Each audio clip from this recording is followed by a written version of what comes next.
Yo, what's up, everybody? What's up, everybody? It's your main man, Juggernaut of multi-platinum production crew, Arkatech Beatz. Arkatech. Yo, welcome to the music production and beat making live tutorials. I am your host tonight, multi-platinum producer, Juggernaut of the team Arkatech Beatz. Shout out to my partner, Mike Trauma D. Every night we get together to basically cook up some live beats for those who like to watch people make beats in the real time. We're here. I found this sample and it got a dope little groove to it. And what I'm gonna do with it is I'm gonna start to build a beat around it.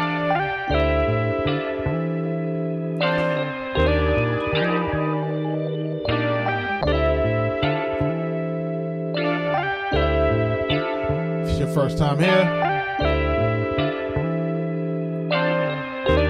we like to cook up.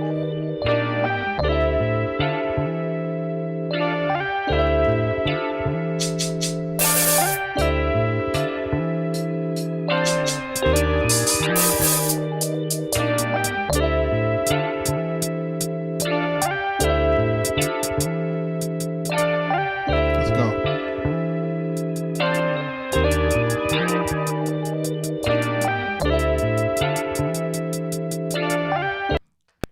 Add that in.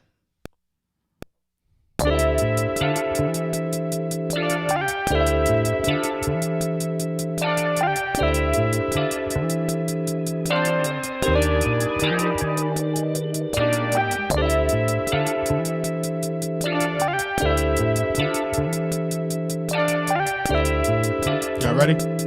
Shout out to everybody that's in the live. Make sure y'all sharing the live, liking the live.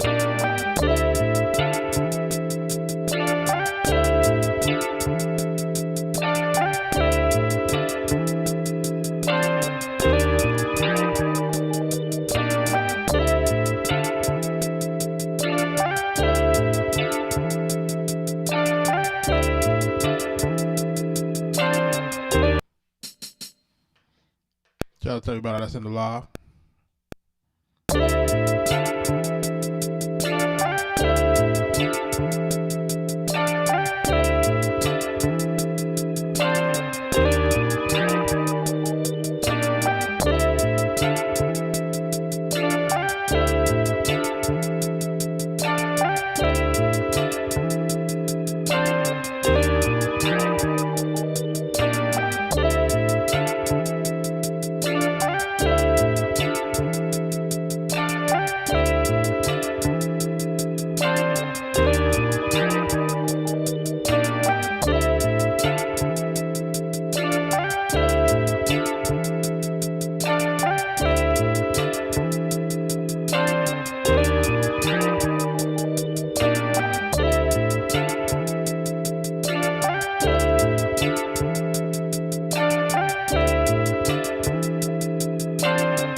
Let's go. Shout out to everybody that's in the live.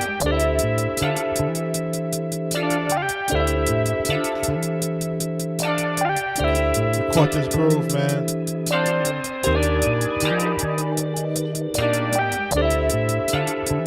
It's a dope groove, man.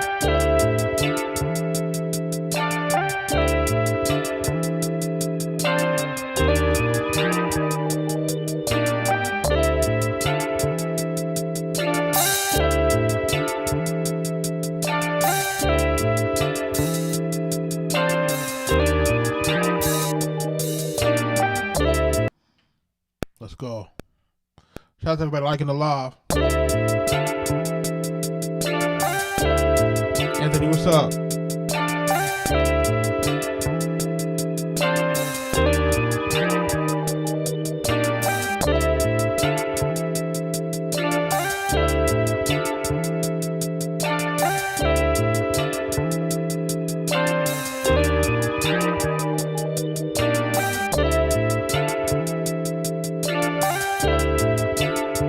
Appreciate you, brother.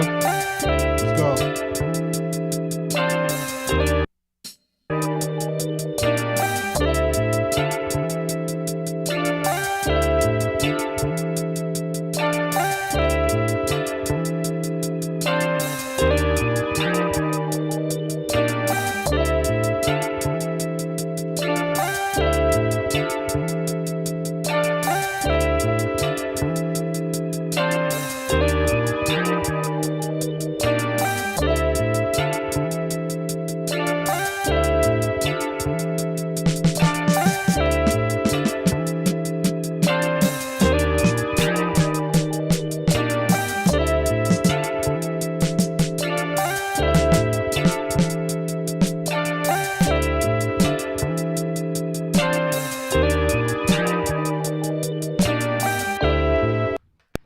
Let's go. For everybody joining the live, share the live, like the live.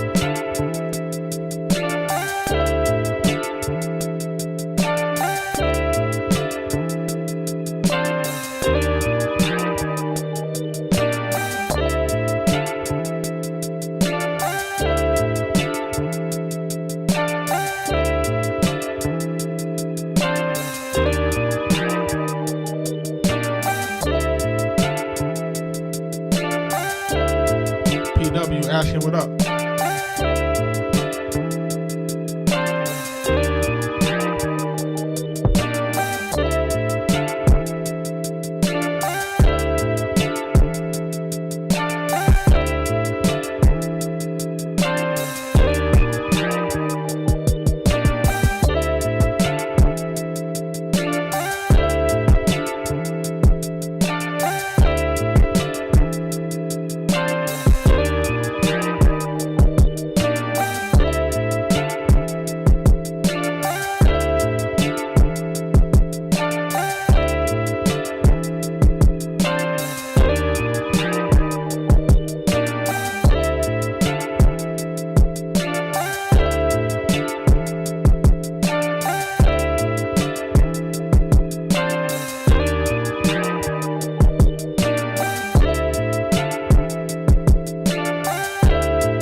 Let's lay that down. Let's go.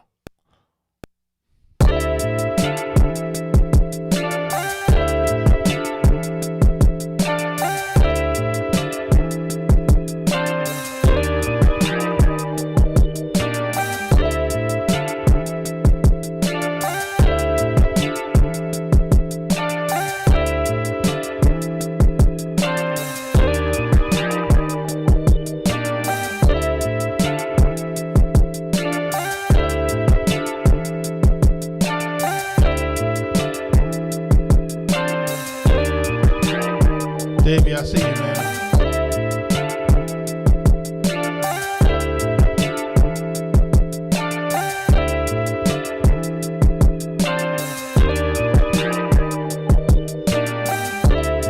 Shout out to everybody that's in the live. Shout out to everybody that's sharing the live.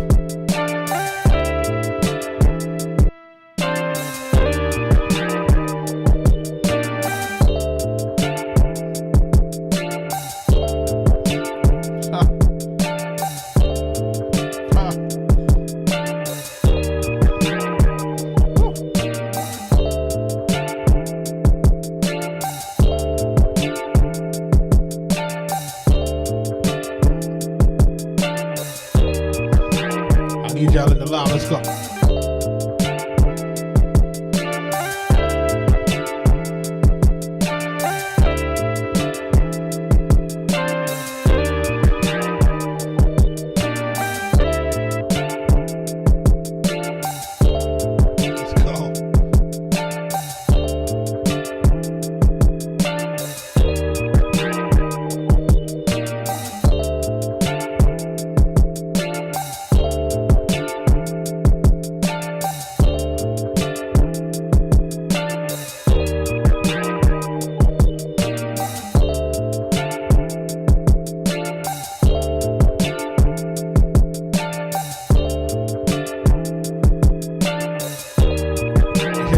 the live, like the live.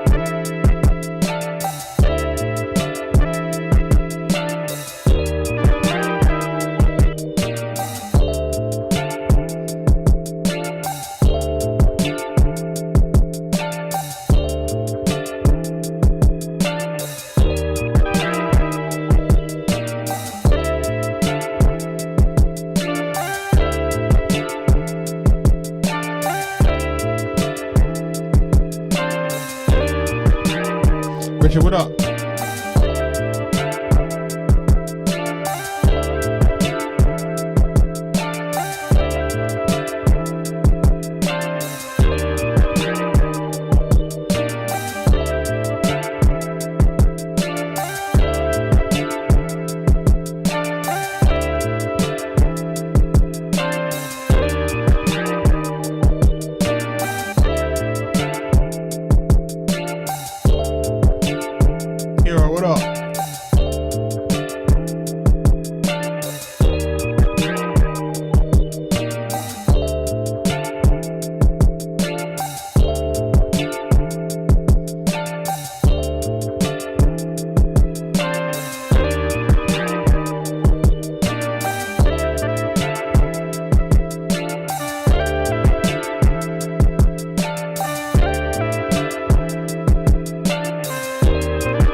that's in the live, man.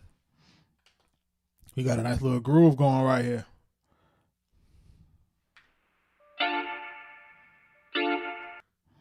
Got a nice groove going right now. So I'm just naming my sounds so I know what's where, so I can play my mute game. We got to get it right, you know what I mean? Shout out to everybody that's joining the live. I got on a little late tonight. Kids out of school, man.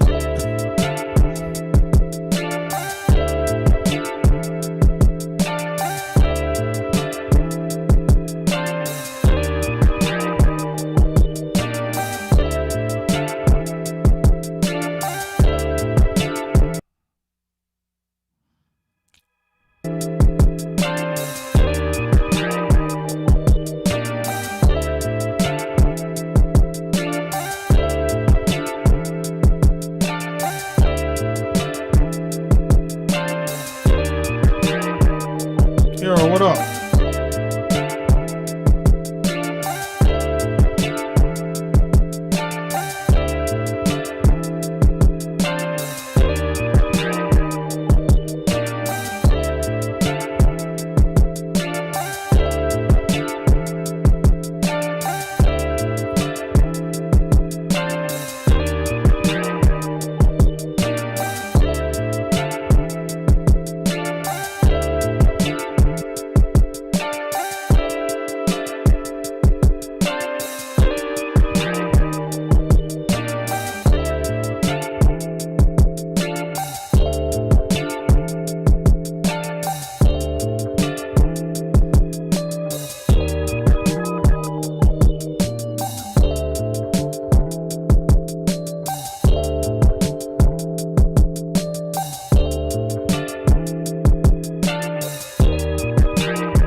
Shout out to everybody that's in the live.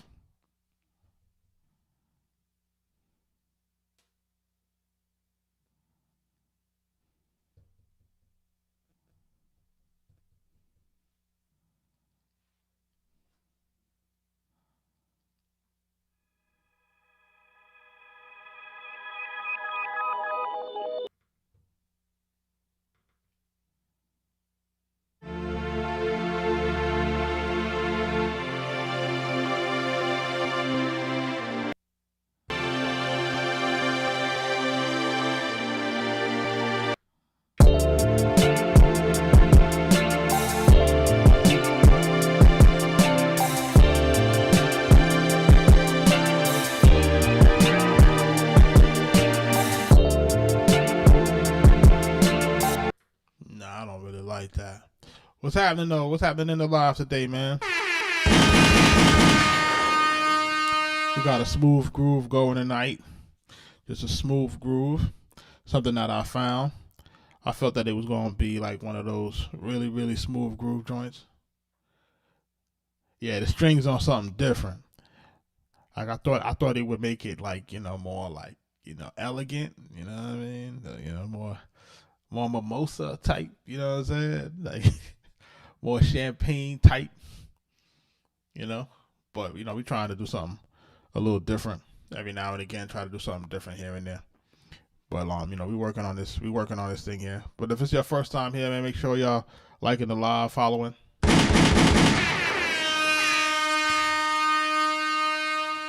We definitely put a few elements in here. But it's a lot of individual things in here that I really like. So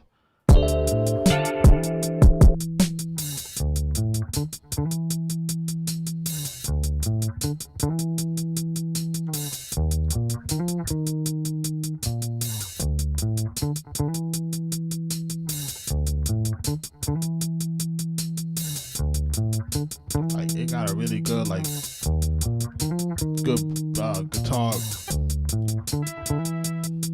you know.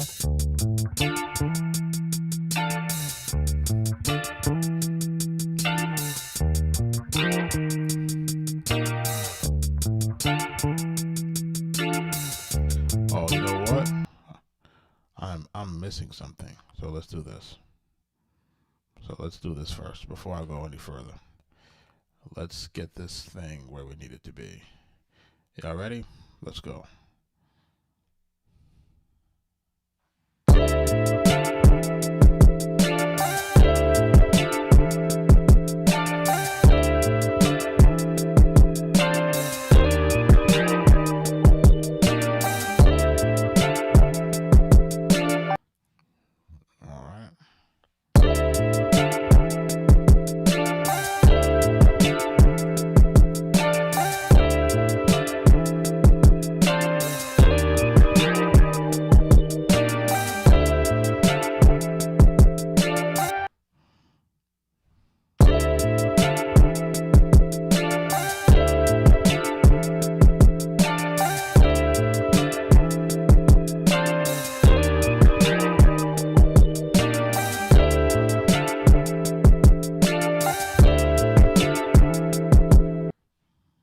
It's definitely an old school guitar lick, bro. Definitely old school. I didn't want to do that.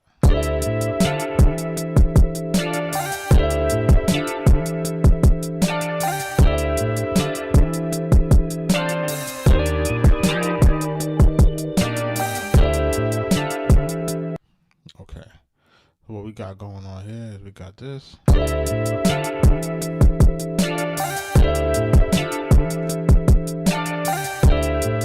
Yo, who won the Knicks game, man?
Everybody that's joining the live, we're here every night cooking up. Multi-platinum producers, Arkatech Beatz. Let's go.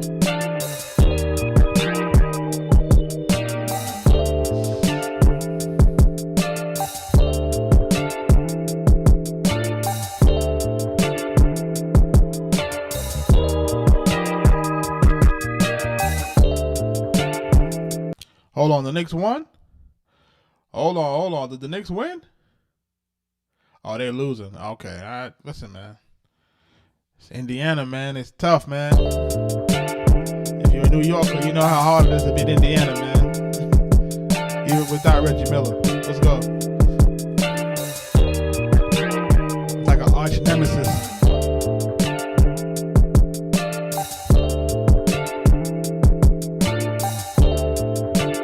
How much they losing by?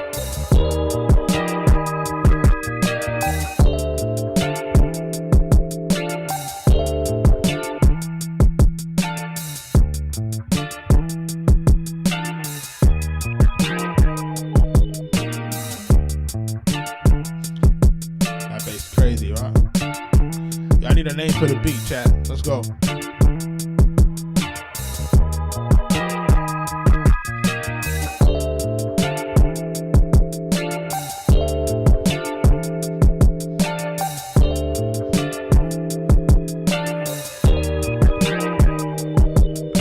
Yeah, chat, I need a name for the beat.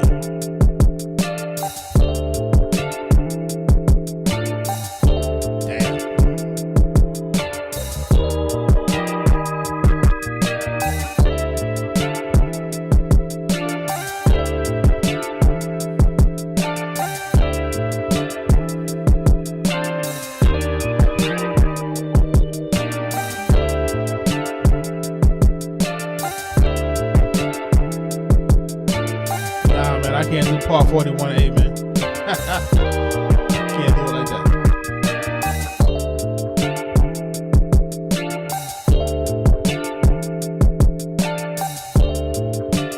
Hans Harrison said definition. I like that.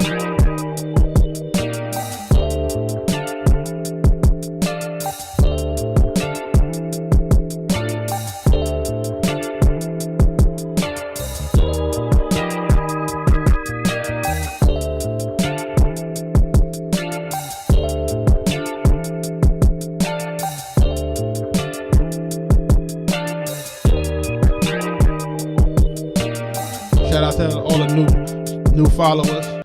For those people who are new here, man, I'm Juggernaut of Arkatech Beatz.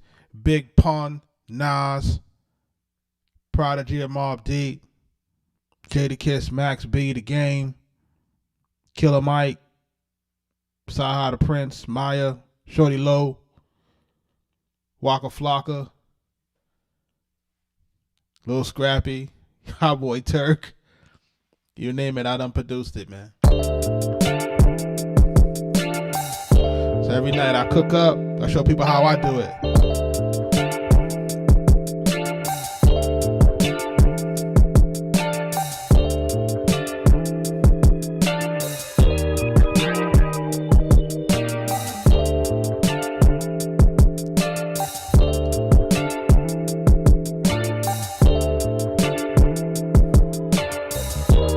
Your hands, I might use that definition. I like that.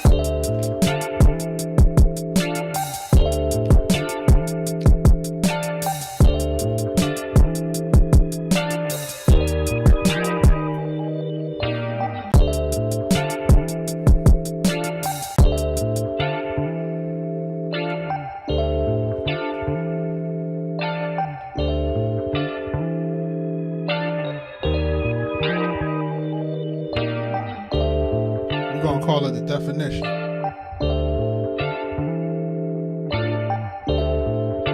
Shout out to Hands on that.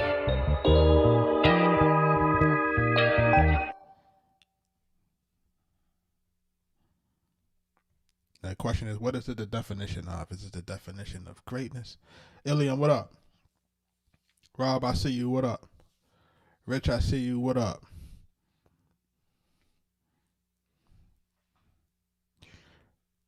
My Knicks is losing it again tonight. So, I feel some type of way. As a New Yorker, nothing would make us happier than the Knicks making the finals. It would be like if the NBA wanted, super ratings, they would fix the next few games to make it Minnesota against the Knicks.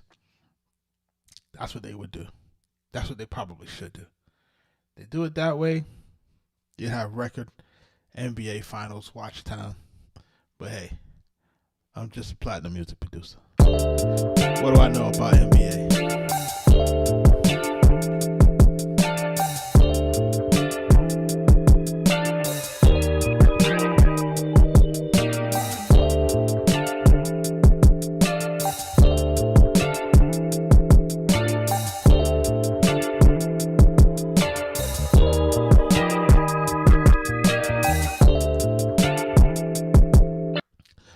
Somebody's asking what it would like to work with the legendary Prodigy of Mobb Deep. Listen,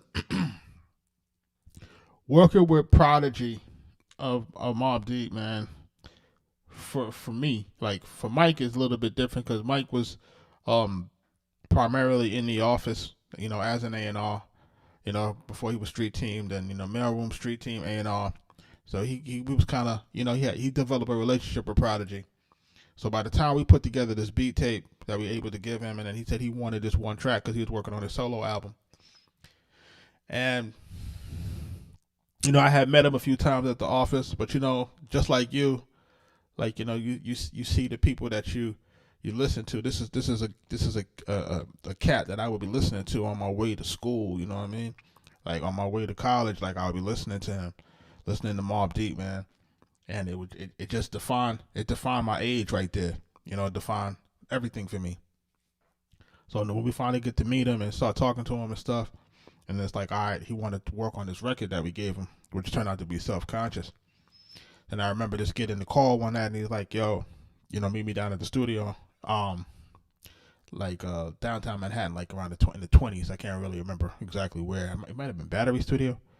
Don't hold me to that, but we meet him at the studio. He's in there working on some Mobb Deep stuff with Alchemist. Alchemist in there while we were playing. So he plays us the record.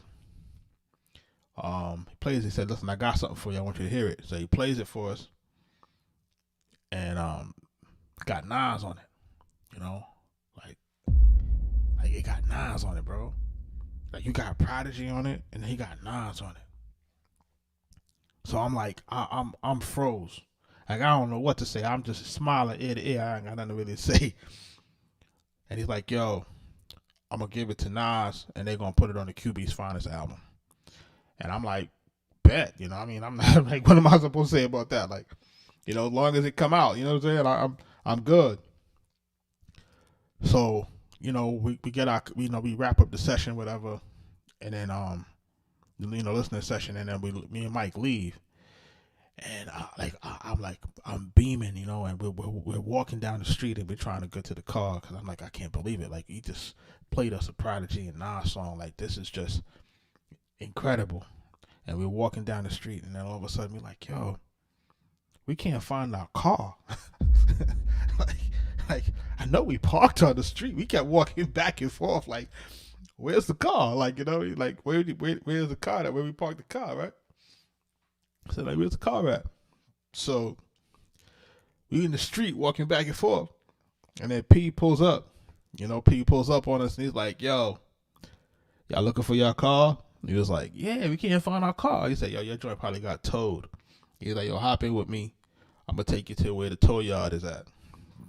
Took us across to drove us to the West Side Highway, where we had to pay like $100, something like that, to get the car out, whatever. But it was like the wee hours of the morning, pay to get the car out. You know what I'm saying? He was like, "Yo, just connect with me. Make sure y'all, put in the paperwork so you get paid, whatever." And yo, man, like that was like one of the times where, just dealing with Prodigy on those times, man. Like, it's just like crazy, man. So, yo, rest in peace to him. Like, rest in peace to Big Pun. Like, these guys changed my life, man. Like, real talk. Like, that record opened up so much doors, and people love that record 25 years later. Like, people still playing that record. They playing that record. Like, they can't stop playing that. Self-Conscious and Prodigy, man. Like, they love it. So I'm like, yo, like that's the whole definition of why we do what we do, is we're trying to make stuff that's timeless, things that mark an era but can still be played over and over and over again. You know what I mean? So that's what we try to do in these lives, man. We try to cook up some stuff. I know some people are like, "Yo, you do a lot of boom bap, you do a lot of this and a lot of but if you listen to how the records that we're choosing and the records that we're creating, they don't have what we would call they don't have like a trendy sound to it, right? Because it's if you hear what I'm picking in terms of instrumentation from my samples, they're melodic.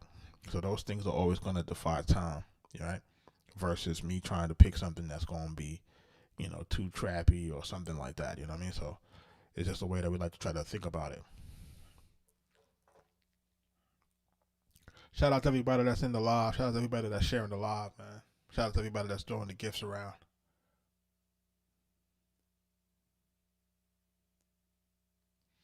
So what was the time when somebody dropped some lyrics that made you want to cut the track? I wasn't I wasn't there when they cut the record, but a record that I can say that I didn't like, that I don't like. It was it's a record that we did with Obi Trice, and it's called "What You Want." You know what I mean? And if you go on YouTube, actually, if you go on YouTube and you Google it, it's called "What You Want" by Obi Trice, and you listen to that beat, and you're like, man, what happened? You know what I'm saying? You're like, man, what happened? It was such an ill beat, and it just fell so flat, man. But that's probably why it didn't really come out. You know what I mean?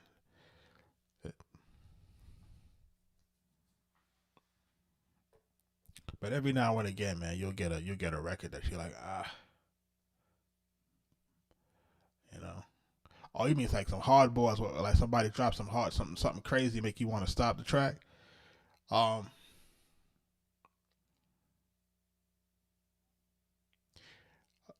It was a joint where we did with Raekwon for the Black and White soundtrack. It's called "It Ain't a Game," and when he started to drop his verse on that, it was like, yo, I can't believe what he's saying on this. And you know, like Ray has a certain swag that he puts on the music. Like for him, it's more swag than anything else that he put on the joint. You know, so he got a slang, but it's a swag that he puts on it. And I just remember hearing that, and I'm just like, yo, this is just incredible, man. But then what really made me want to stop the track is when RZA came in and RZA did his verse.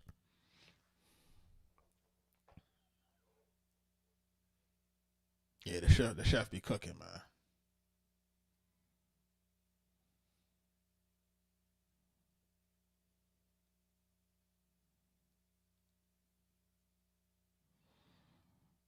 Yeah, the chef definitely be cooking, man.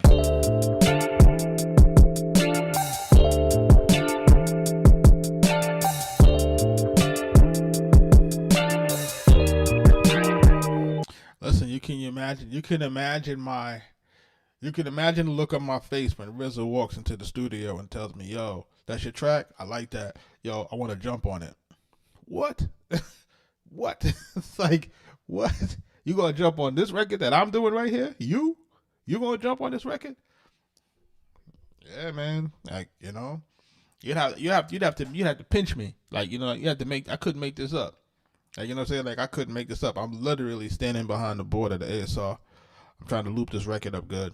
You know, get it to sound good. Because, you know, like I said before, the Ain't a Game record was recorded off of a tape. They took the tape, they looped it up, and then they recorded the song to it. So we had to lay back the beat on the tape, to match the tape rather, to get the speed, because it was just, you know, the tape was kind of warping, doing some type of weird stuff. So when RZA walks in, I'm like, I don't even know what to say. I just look at him like, you know, he asked me if I did the track, and I just nodded my head like, yeah, like, you know what I mean? And then and that was it. Like, you know what I'm saying? He got some tea. They gave him some tea, man, and he jumped in the booth. And then he started to do that rap and that, you know, that Bobby Digital stuff that he be doing. And I'm like, yo, this is crazy, man. This is crazy. Those some California days, though, man. I used to like being on the West Coast, man. I used to love that. Yeah, West Coast was Black and White was a wild movie, man. Yo, it was a wild movie.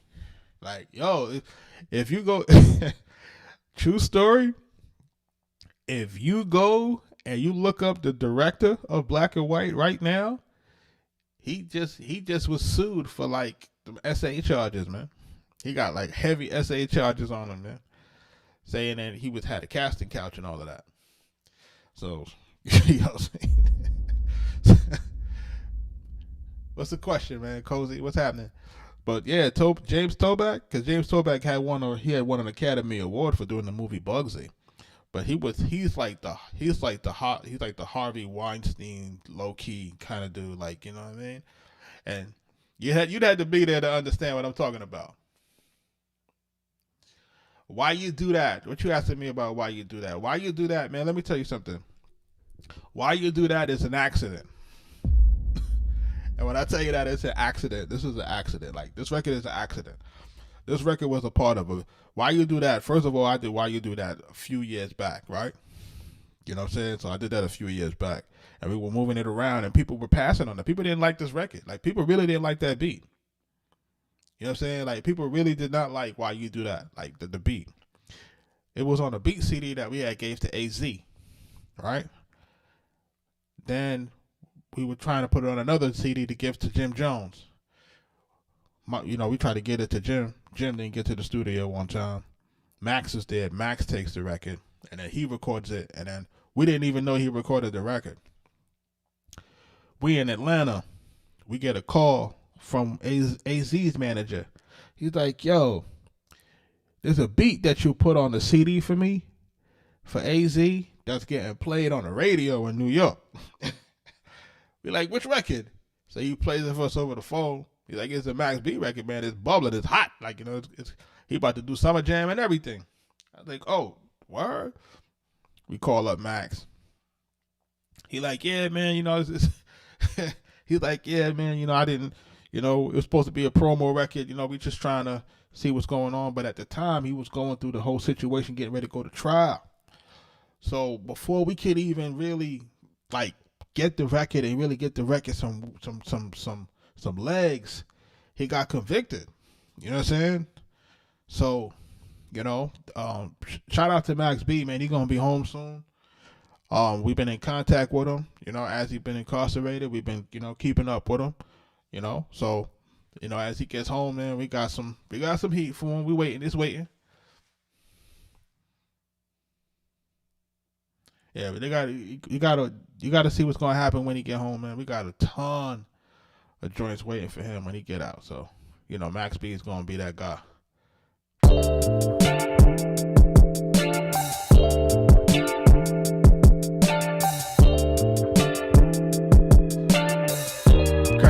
I'm currently in Atlanta, man, but I'm from the BX. Oh, he said, now I've looked it up. He said he got hit with 1.6 billion. Listen, James Toback, man. All I could do is laugh, man. I'm telling y'all, man. Well, y'all, listen, when people be talking about the Weinstein stuff and talking about the Diddy stuff, like, you gotta see it to believe it. You know, not saying I'm at any parties. I ain't go to no Diddy parties. Let's be clear. I ain't going to no Diddy parties.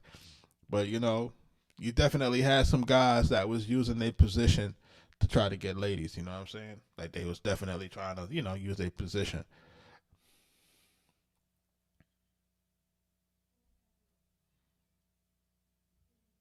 So, you know, we just try to do what we do on this. You know what I mean?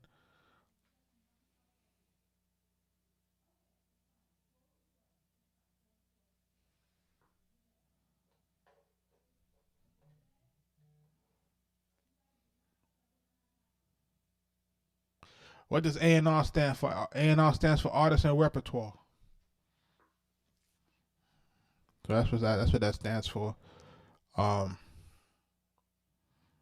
know, Artist and Repertoire. So I have any tips for working on the MPC, man? Keep it simple. You know, I would say keep it simple. If you look at how I broke this beat down, like, I didn't do anything special. What I did is I loaded my kit. Arkatech. Right. I loaded my kit, and then, you know, I got all my stuff in it first. So the first thing you got to do is you got to make sure you have a good kit. And then every time you want to do something, you just add a new track, copy the track, go to the next one. So, like, if you notice what I have here, it'll be a hat, right? Keep it simple. Then I copy it again, go to the next one. Keep it simple. Don't get caught up in the whole finger drumming thing that some guys be into, finger drumming and all of that. Like, learn to separate your stuff first, one by one, get your timing good. And then, you know, you go from there. Yeah, I use the plugins in there. If you go to some of my other lives on YouTube, because all the previous lives are on YouTube. If you go to there, you'll see that I'm using, like, different plugins, string plugins, piano plugins. And I always use that to kind of bring out different sounds and samples. Like, for examples, like this had a sample in it, you know. And it got a lot of parts, but I would still probably want to add a string line, probably another lead on it. So, of course, I would use internal sounds for that. That's the one thing that's dope about the MPC. But also, remember, you don't have to use the sounds in the MP. You don't have to use the plugins, because you could also sample the sound and then you can put it across the keyboard and use it as a regular sound. Yeah, you got to take a look at them, man. So we're here every night, man. So, you know, just follow along. And then I'm getting this Patreon together so we can have a more, you know, productive group, and then for people who want one-on-ones, etc.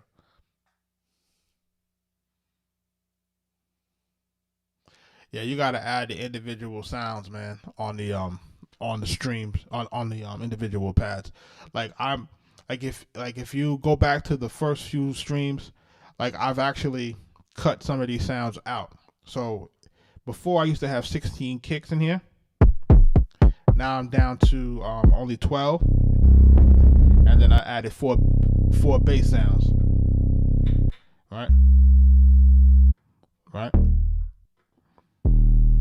So I got an 808 and 3 other bass sounds in it, and then I also took changed some of these snares, and every few weeks, you know, you gotta, if you're not using a sound, you should take it out, and you should be looking to keep finding the sounds, changing the sounds, and making sure that it's effective. And they keep resaving your program. Look, remember, you got 8 banks. You got 8 banks of 16, so you can have a nice robust kit. You just have to just dig through sounds. Take your time, dig through sounds. Go through sample free sources. Go through breakbeats. Do things from some separation.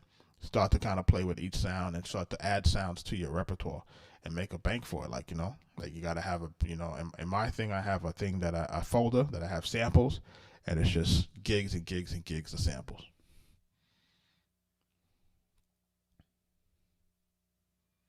Yeah, using the preloaded kits, like, what I would also say is like this: you can use the preloaded kits, but once you load a preloaded kit, just add a new drum, and then take the sounds from the preloaded kit and then assign it to a new sound, then assign it to a new pad. So this way you can kind of keep loading up the preloaded kits, and you can pick and choose what you want from there. Or you take a preloaded kit, you might start with some things, remove some of those sounds, add some new ones into them, and then save it as a new kit, if that makes sense.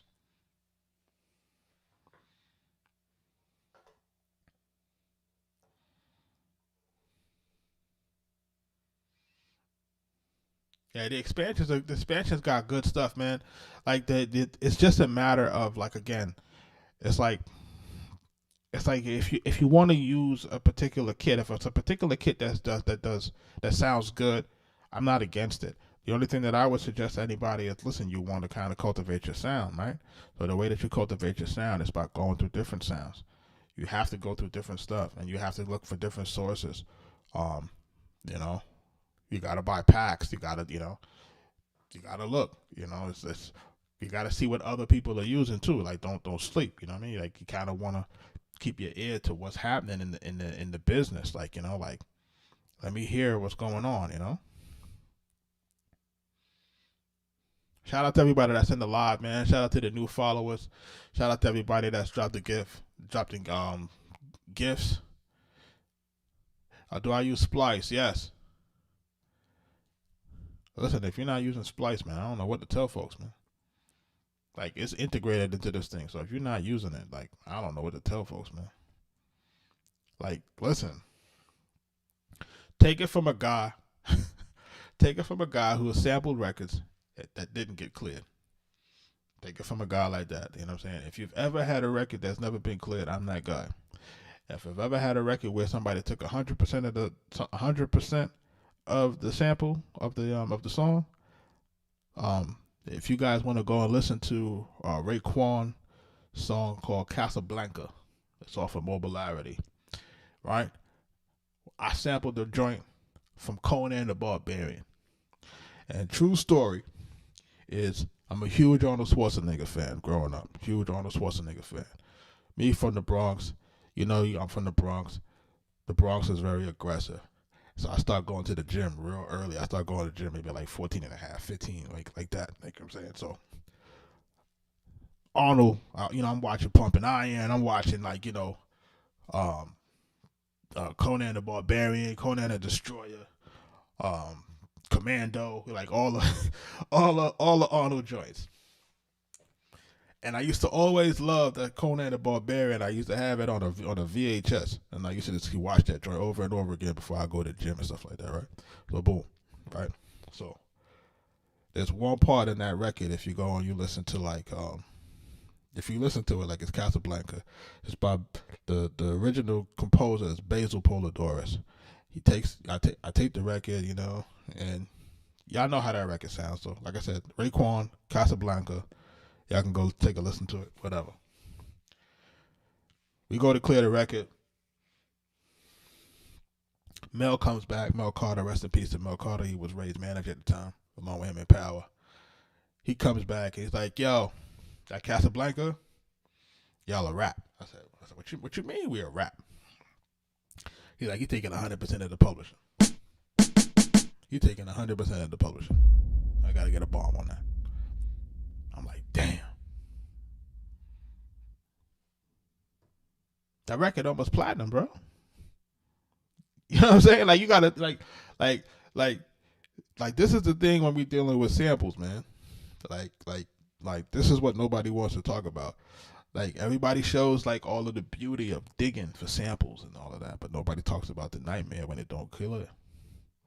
Nobody talk about that. Nobody talk about how some guy should have retired from music but can't retire because they use too much samples and they don't own 100% of enough songs, or they don't own 50% of enough songs because you're using samples, you know. And for me, and what me and Mike like to do, me and Mike like to, if we sample in one guy, we sample in one guy, right? So for example, if I have say I got an Isaac Hayes record and I catch a sample from Isaac Hayes, I'm not gonna go outside of that record to add more samples to that beat. I'm not gonna do it. What I'm gonna do is I'm gonna try to find as many parts within that one song to add to that beat. But once I keep adding in different guys into this bracket, this guy gonna want 15%. This guy gonna want 20%. This guy gonna want this, and then by the time you put it all together, you don't got any percentage left. So something like Splice is a godsend. It's a godsend. You don't got to pay no royalties. Are you kidding? Come on, man. No clearances. Are you kidding? Sign me up.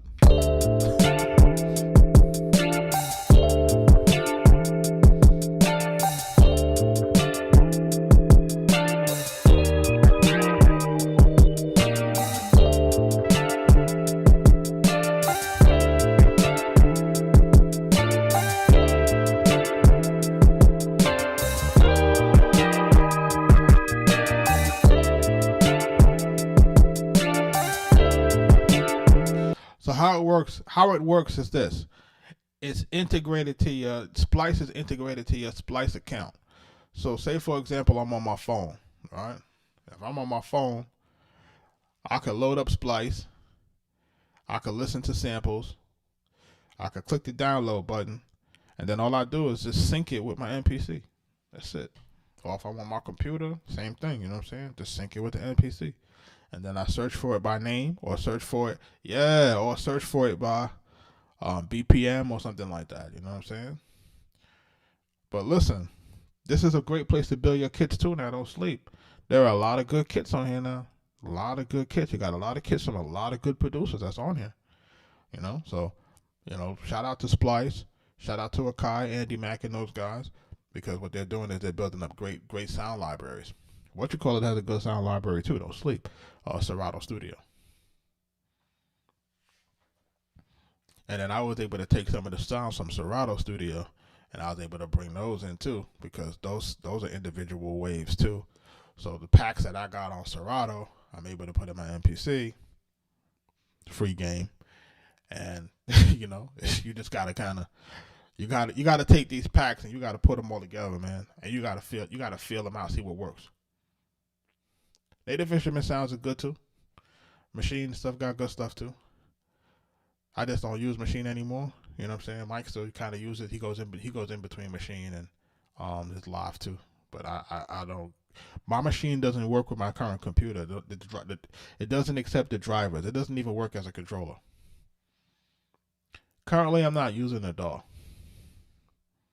But if I had to, I would use either Serato, and then I would go to FL Studio, because I have both, but I just don't use FL anymore like that.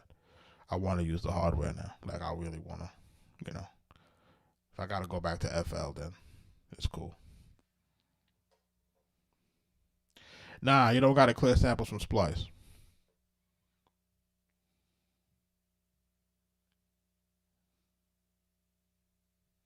Yeah, man, the USB drivers got bricked. I don't know whose idea was that, but I guess they felt that because it was only like $600, right? How much did the original machine cost? Because I bought the first generation machine. Because think about it, right? Coming from an MPC, right? As an MPC user, when I had an MPC 2000 XL, if you bought a 2000 XL with the 8 digital outs and everything, that was an $1,800 machine back then, right? That was almost $2,000. And then if you wanted like an MPC 3000 or 4000, that was $4,000, right? So when these guys came out with a machine and it was under $1,000, I'm like, what? Like, you know what I'm saying? Like what? Like, so I wound up getting it, and I loved it for the beginning, but there was a few things that I didn't like. It didn't have time stretch. I'm like, come on, man. Like, Akai had time stretch in their joint, even though it didn't work really good, but it had it, right? Do I connect synths to the MPC? I don't have any synths. I've gone all VST. I've removed all synths and all of that type of stuff. I've removed all of that analog gear. I have not used analog gear. I have not used analog gear since maybe 2008, 2007. Like, once I left New York, I kind of got rid of all of that stuff. Because once you start using FL, you start using VSTs. You start using like Nexus and this and that. You start using VSTs. You didn't have any need for any racks anymore. I had like a Phantom, you know what I mean? But I didn't need anything outside of that. I had like, you know, I used to have racks like, you know, JV 2080s and 1080s and Planet Fat and all of those old synths and stuff. But there's really no need for it. Unless you're looking for a particular sound, if that's your thing.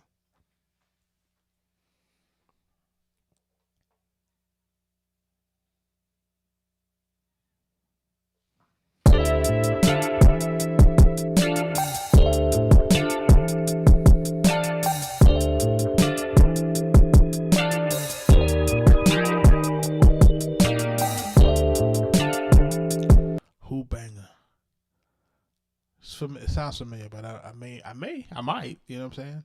Be a lot of people that I know, but I don't know. If that makes, you know, I know, but I don't know.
I think what's happening with Rich, what a lot of people are,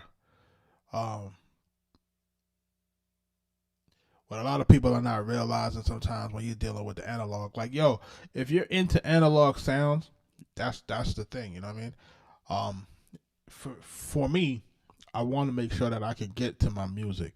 I know what used to be a pain, and the people from the analog era, they can attest to this. I load up my MPC, then I gotta go to each MIDI track, then I gotta correspond each MIDI track with each MIDI sound, the volume, I gotta get the volume right.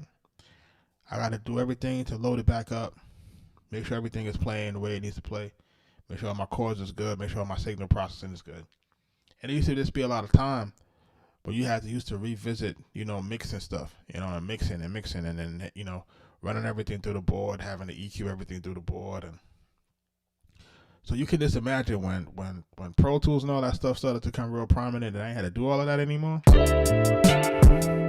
Or when I was able to just use VSTs, just load up the beat. Nah, man, can't beat that, man. Get your time I'm back, man, so you can just keep doing music. 84 Fresh, what up?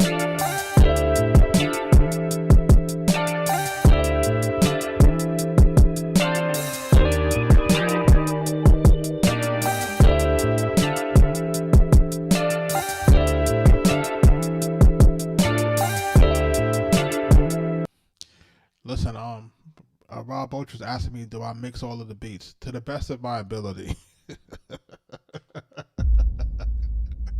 To the best of my ability, man. Because just like you, see what I just did right now, I want to just leave this beat where it is. But we still got to sequence it. We still got to separate the hook and separate, we got to do the drops. We still got a lot to do. You know what I'm saying? So that kind of cuts into the creativity part of it. You know what I'm saying? Because all I really want to do is just, create the groove and move on. But now we have to make it to a song, man. Like, if we can't create the groove and don't make it into a song, we have to put it in a format that's sellable, something that we can make sure people can consume. So, it's incumbent on us to make sure that we're mixing. And if we don't like to mix, that's why I tell people to curate your sounds, to curate your kits, so that you get close. So that if you have your go-to sounds, that those things are already kind of where you want them in the mix. You kind of already know where you want your hi-hats and your drums is at, because this is your curated kit. That's the whole part of curating your kits, is to save you time. So now when it's time to mix, it's like, okay, I already know the drum is good.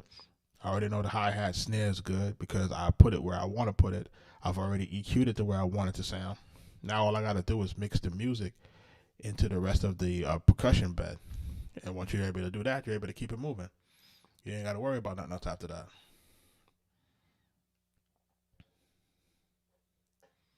Have you ever created a sample and splash up stacks and then chop it up in MPC? Yep. He said basically create a sample and splice and then use it and chop it up in the MPC. Yep.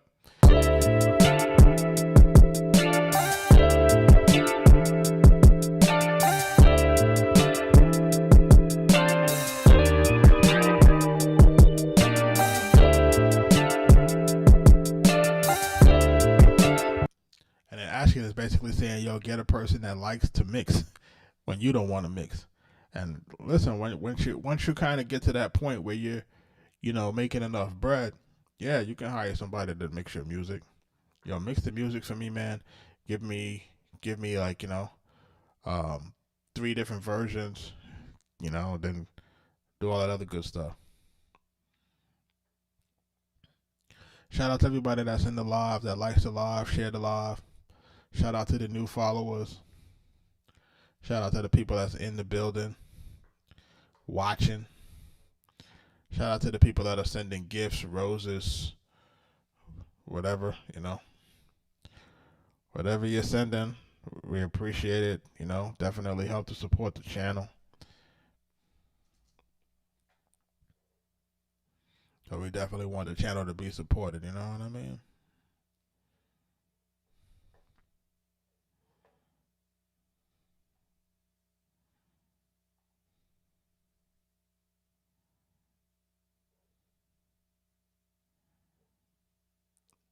Shout out to everybody. Hold on one second.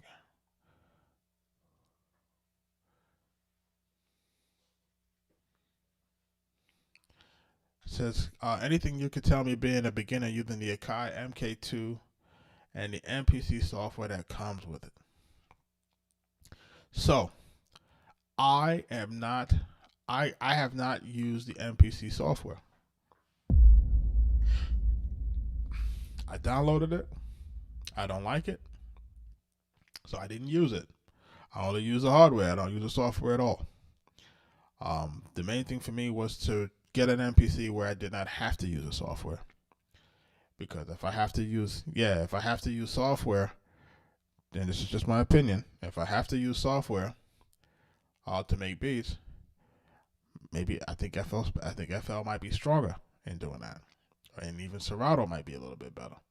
You know what I'm saying? So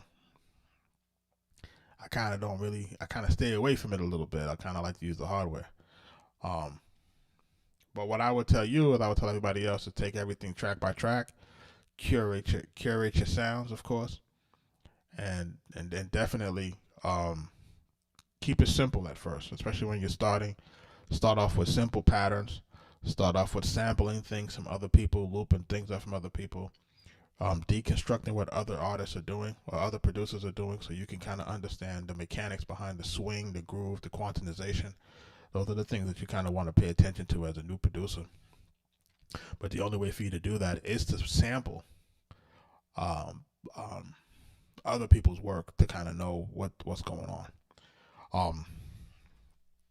When I was first starting out, this is the era like of the this is like 93, 94.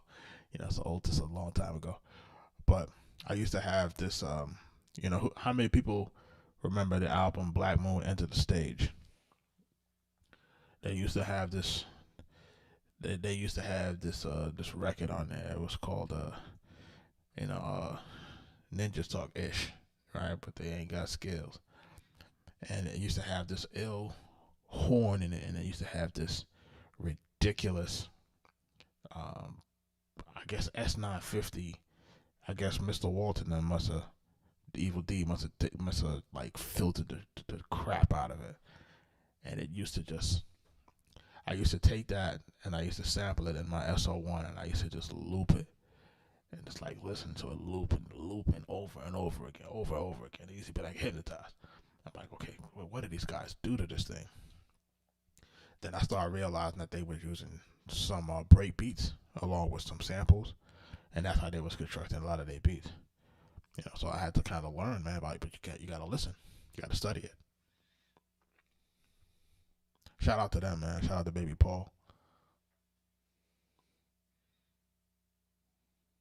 Yeah, man. Listen. It'll go a lot faster. It'll go a lot faster once you kind of start to kind of deconstruct other people's music for a little bit. You'll start to say, "Oh, that's how they did it." And then when you coming into the live and you seeing how I'm doing, you be like, "Oh, that's how you do that." Like it's a little bit of tricks.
This beat the definition. Yo, man, if y'all got any more questions, man, before I get up out of here, man, we're taking it light tonight.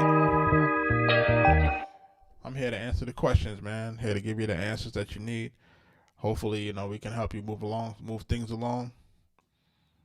I'm working on this.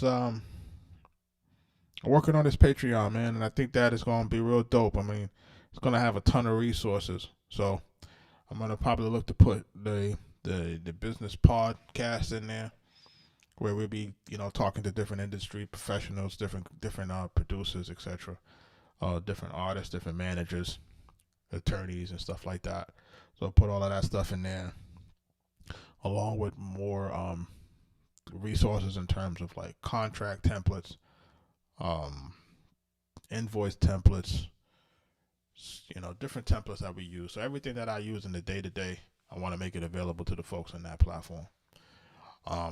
And then also make sure that we have access to people for their development, making sure that we can get feedback and that sort of stuff.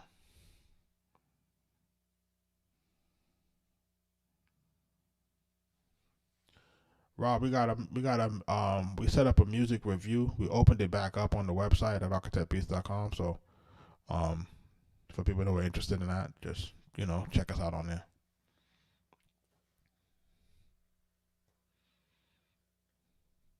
And I try to, like, for me, when I'm listening to stuff, man, again, I'm trying to listen to stuff that's, one, like, are you moving the needle forward, or are you doing the same thing everybody else doing? Um, Two, like, how does your stuff sound sonically? Is it a good mix? Is it clean? And then, of course, I'm looking for commercial viability.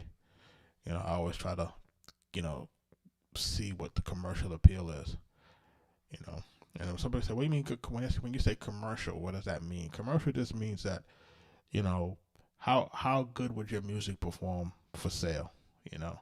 Doesn't mean that I'm telling you to go, you know, pop, or something like that. Like how they used to say, "Go pop goes the weasel" or whatever back in the day.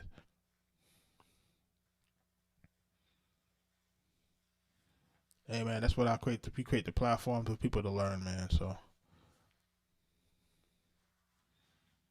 yeah, we're here. The platform is here for people to learn from, man. As long as y'all are supporting the platform, as long as y'all are, you know, um, supporting what we're putting out there, and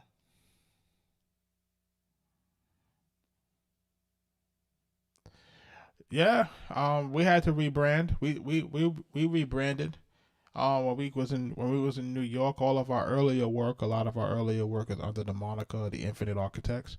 So the stuff that we did with Big Pun and the early stuff we did with Nas and Raekwon was all listed as Infinite Architects. And then when we came to Atlanta, we rebranded. We changed it to Arkatech Beatz. You know, um, we had to change it.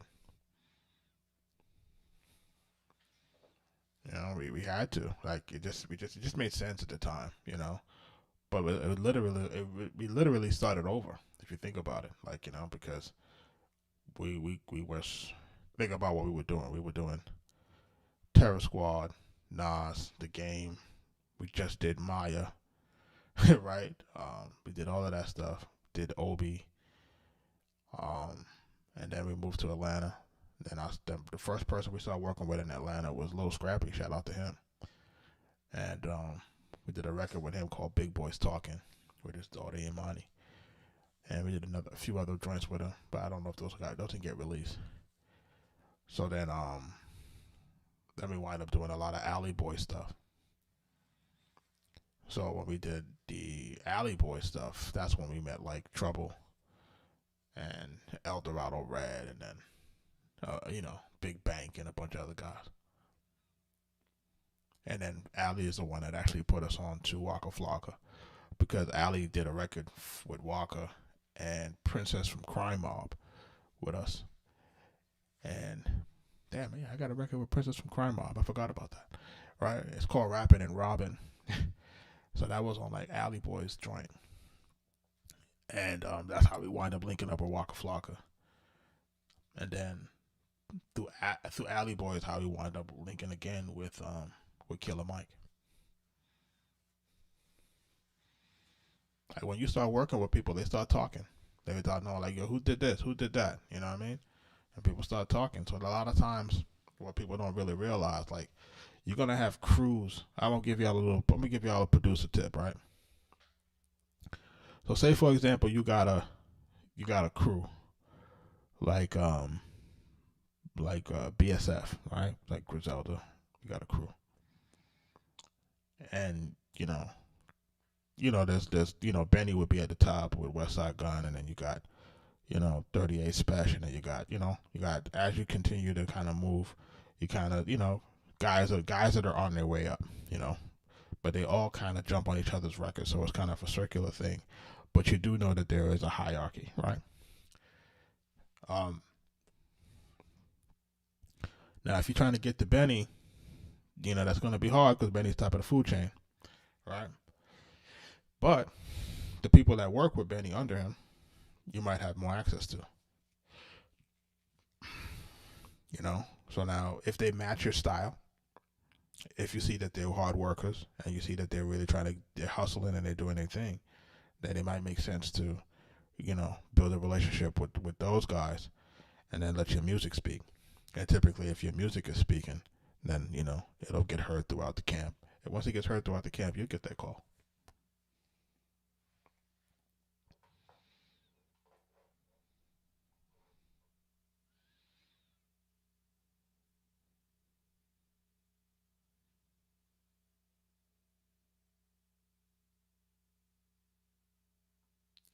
Now I'm not really familiar with the Discovery Max and this Daniel Elk. I'm not sure what that I haven't paid much attention to that. I don't really know what that is.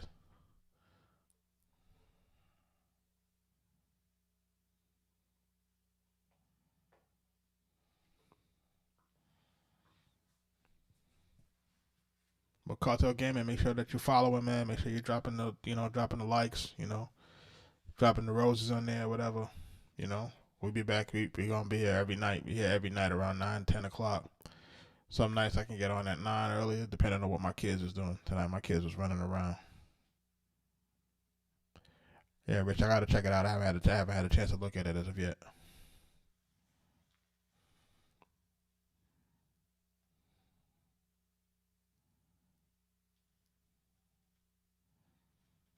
If anybody got any other questions, about to ride out.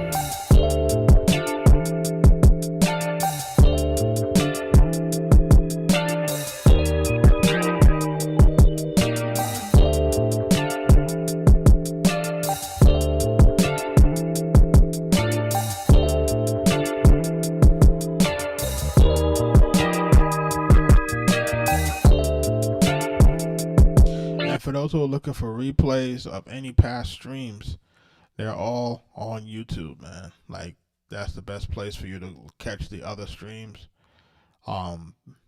Just different beats, man. You know what I'm saying? Kind of go through the shorts. If you go through the shorts, it'll have the related video to, what we did to make that particular beat. You know what I mean? So, I know some people want to know how did we make some of those beats, and I think it's important to kind of just pay attention to just how we're breaking those things down and how we're getting that done. Like I said, as we get into the whole Patreon thing, I want to start doing like a piece by piece. This is what this does in the MPC. This is what this does. This is what that does. This is what we use this for.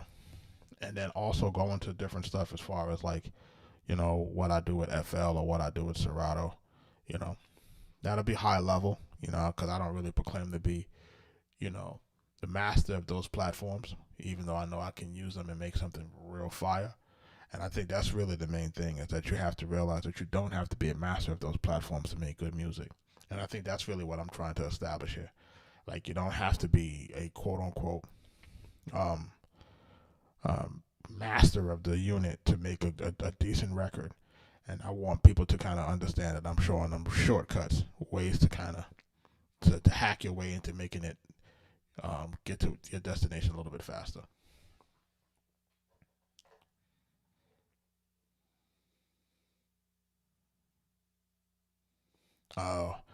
Listen, artists, streaming is a ripoff.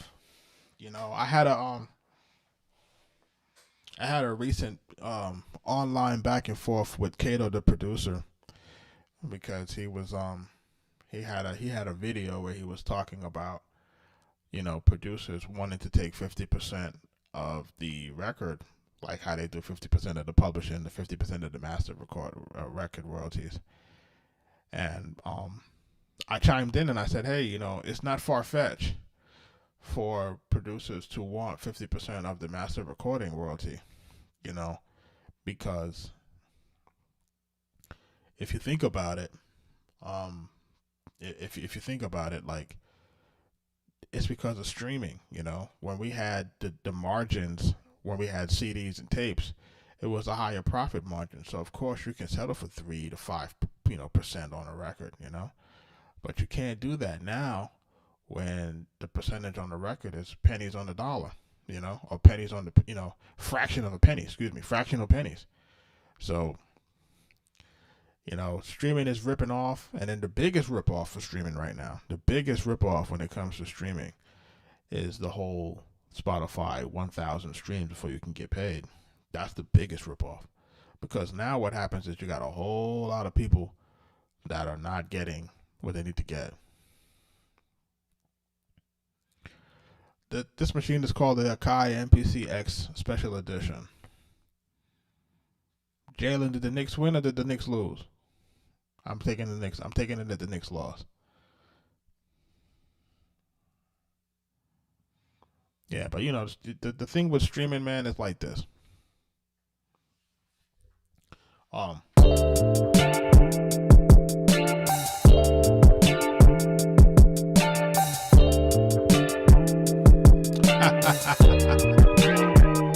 He said it's a joke for real that people will probably never happen because they don't. He says it's a joke for real that 50% will never happen. It's not that the 50% won't happen. It's just that what has to happen is that we have to start talking about it to normalize it. If we don't talk about it to normalize it, if we don't give the true reason as to why we are entitled to the 50%, then we'll never get it. So because this is what the joke is, and this is the joke to me that people don't realize. They say, oh, when it comes to your publishing, right, which is the composition, right, the composition of the music, you're entitled to 50%, right? Nobody refutes that. Everyone says that if you wrote the beat and this person wrote the lyrics, you're entitled to 50% of the composition. That's what everyone says. So it's not the beat, part of the master recording, right? It's the music. The music bed is the foundation of the master recording, right? And the way that you're supposed to understand this is why I tell people to release their own music. Because when you release your own music as a producer, you own 100% of the publishing and 100% of the master recording, right? So if I'm going to take this music and I'm going to provide it to a artist, and an artist is going to put their lyrics on it, now we're splitting it 50-50, and it's already written in stone that we're going to own 50% of the composition together. Why doesn't it apply to the master? You see what I'm saying? So what the labels have done successfully is that the labels have created different streams of income to exclude you as the writers and songwriters. Like if you think about it, if you think about the sound exchange, it's the same thing. The sound exchange is basically something that they created. They created another stream of income that only the labels and the featured artists can share in. And in order for you as a producer now to get share in that, you have to get a letter of direction to be shared in that income. You see how that works? So they find ways to make new ways to get streams of income, to exclude the writers and exclude the people who really made the composition and the music bed, right? So this is just the game that people playing, man.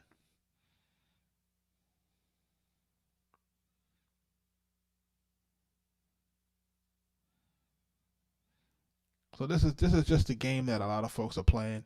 And, we have to normalize this conversation. Like, hey, if I'm entitled to 50% of the publishing, why wouldn't I be entitled to 50% of the master recording? Like, you know what I mean? They're really one. If you think about it, they'll try to say it's different, but it's really one and the same. It's different because that's what the industry did. The industry separated it. The industry wanted to make it a separate income so that's something that the labels could control more.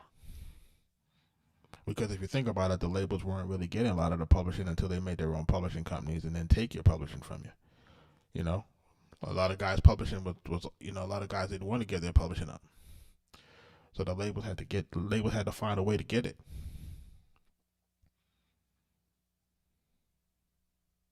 Yeah, it's the same. It's the same thing.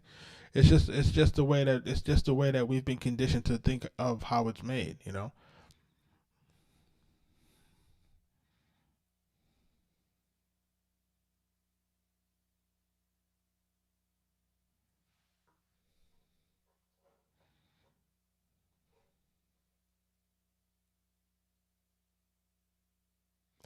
Listen, it's a slippery slope. I do think it's a slippery slope. But what happens is like this. It's like more artists and more producers have to band together. More producers have to start talking about it. More producers have to start asking the questions.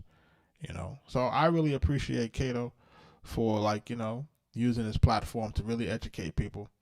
And he was basically saying that not all producers. Well, his take was not all producers should get 50% of the master. Because I agree with him on that to a degree, because not all producers are the same. Not all producers have the same level of influence, resources that should, that help to give them the right or the leverage to get that 50%. I agree with that, but again, we have to kind of create some sort of baseline standard for ourselves. But shout out to all the new followers.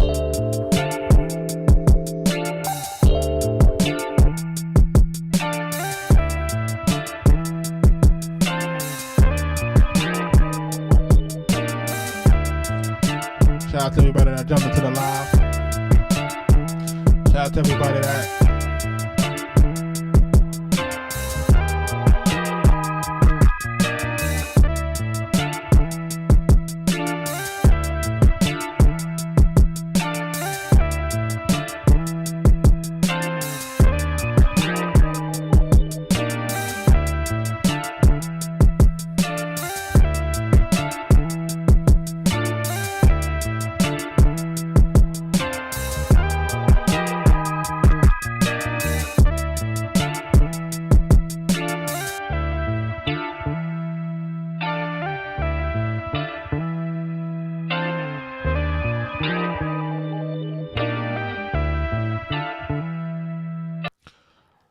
Rob Mully is asking, do I think that it's an agenda being set for artists to sell their publishing to labels?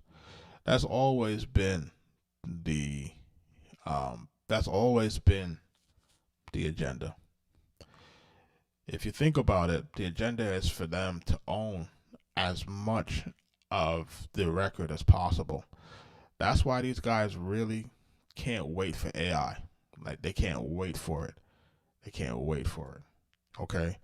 Once they're able to get the Congress to agree that they can use the stuff that they make with AI can be used and copyrighted and protected with copyright protection, what do you think a label like UMG is going to do with all that music that they own in their publishing catalog? They're going to take it and they're going to feed it into a generative AI, and then they're going to now own 100% of its output with not having to pay any royalties to anyone but themselves. And then they get to remove, they get to do something that they've always wanted to do. They get to own creativity. And they get to own creativity through AI. And I know some people will say, well, it's not human, it's this, that, and the third. But if you really think about it, if you're taking a piece of this, a piece of that, a piece of this, a piece of that, a piece of this, and then once you mix it all together, it is something new. It creates something new, right?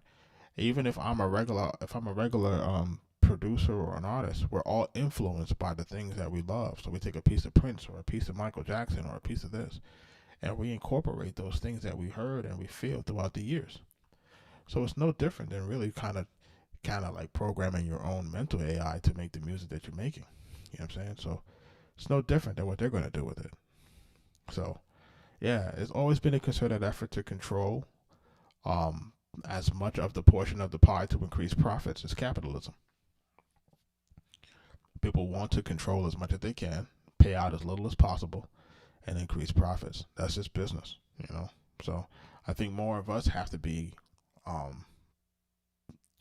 attuned to that. Make sure that we're realizing that it is about profits. It's not about, it's about creativity, but you also have to look at the bottom line, to stay in business.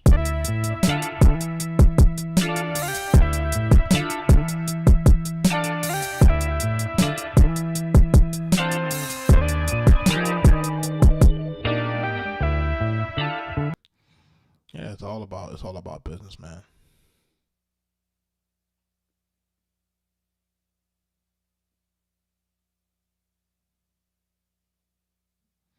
Yeah, the new AI, the classical AI is crazy. You know what I mean? And look, everything is about a business, man. Like, people want to get paid. Don't sleep. This is part of the game. So I encourage everybody to make sure that they're handling their business. That's why I always have I have these books for people to make sure that they're picking up, making sure that they're learning from it. It's like, yo, you gotta learn this business. It's one thing for us to be here trying to create, but it's another thing for us to learn the music business. Like, we have to learn the music business. We have to make sure that we're putting ourselves in a position to learn really well. You know, that you have to do that, or else we're going to be left behind.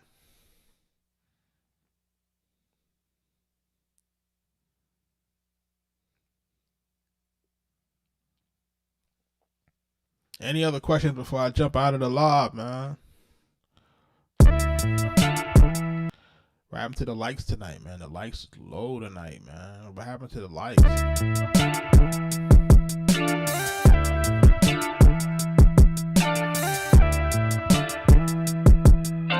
And we give out all this nice free game. You think somebody would drop some roses.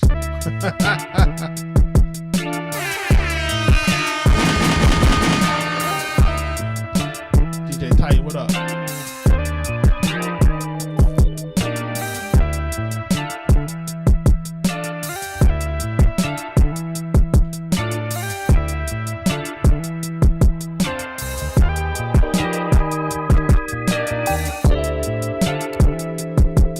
Appreciate you, Cass. Appreciate you, DJ Tight, I appreciate you.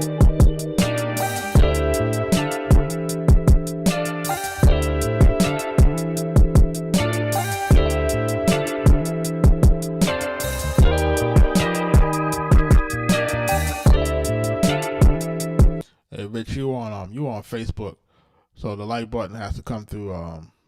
You have to come through on on TikTok or YouTube.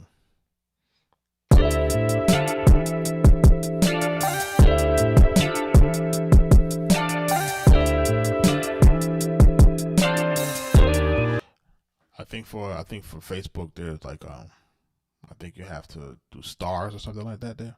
So listen, so another thing that I keep seeing. I see a lot of this going on, and people not wanting to pay for music. They want to take their music off of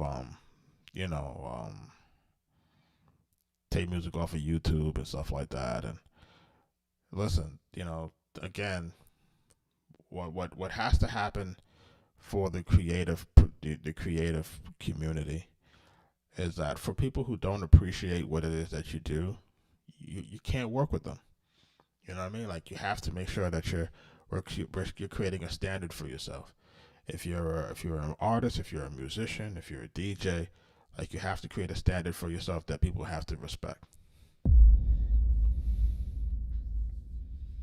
You have to. You know what I'm saying? Like, this is what it is. And remember how I always talk about this internet. I talk about this internet a certain type of way. Is that the internet will help you find your ideal clientele and or tribe. You just have to be on it long enough, and you have to make sure that you're being consistent with it, and it'll help to find the people that rock with you the way that you want to be rocked with, especially if you're good. If you're good, like, it's no problem, building that tribe and that community. Now, if you need a little bit of work, it's going to take a little bit longer. But that's the whole thing. The whole thing is really about making sure that we're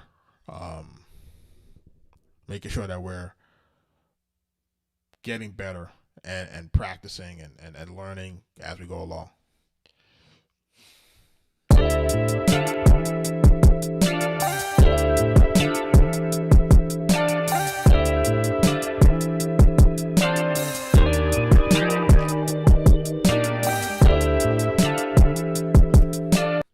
So what I hope to have in another 30 days, I hope to have set up a pretty strong foundation for an online community that, like I said, will be a ton of resources. I wanted to have the most resources for artists and producers on the internet. And what I want to make sure of is that you're talking to the people that's really doing it. I don't want you to, no knock to the people who trying to share information, but I want people like if you're a producer, you should be getting information from somebody who's really done it. You know what I'm saying? Like, somebody who's really been in the business, who's really gotten music industry checks, who's really gotten, the things that really translate to this. What I see a lot is I see a lot of like internet guys doing internet things with misinformation, and it's not rooted in true facts because you guys don't really have the true experience.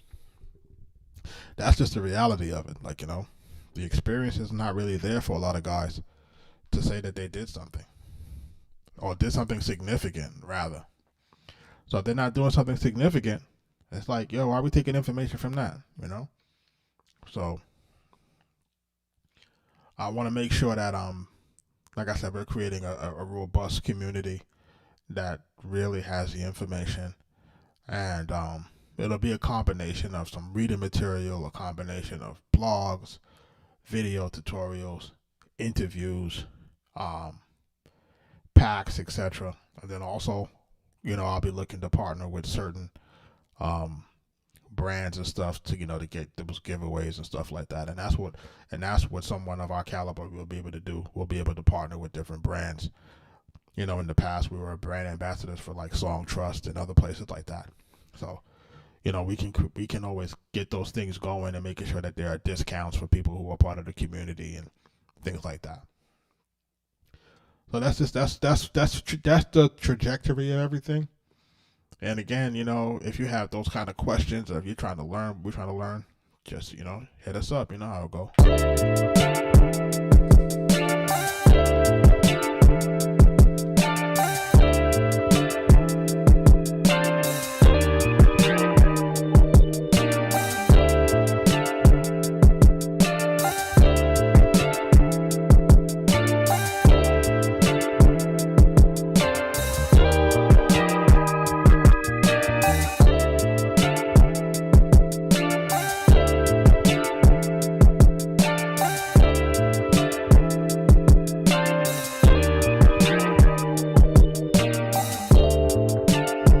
About to get out of here, y'all. I hope to see y'all tomorrow around the same time. You know what I mean? Y'all make sure y'all stay safe out there.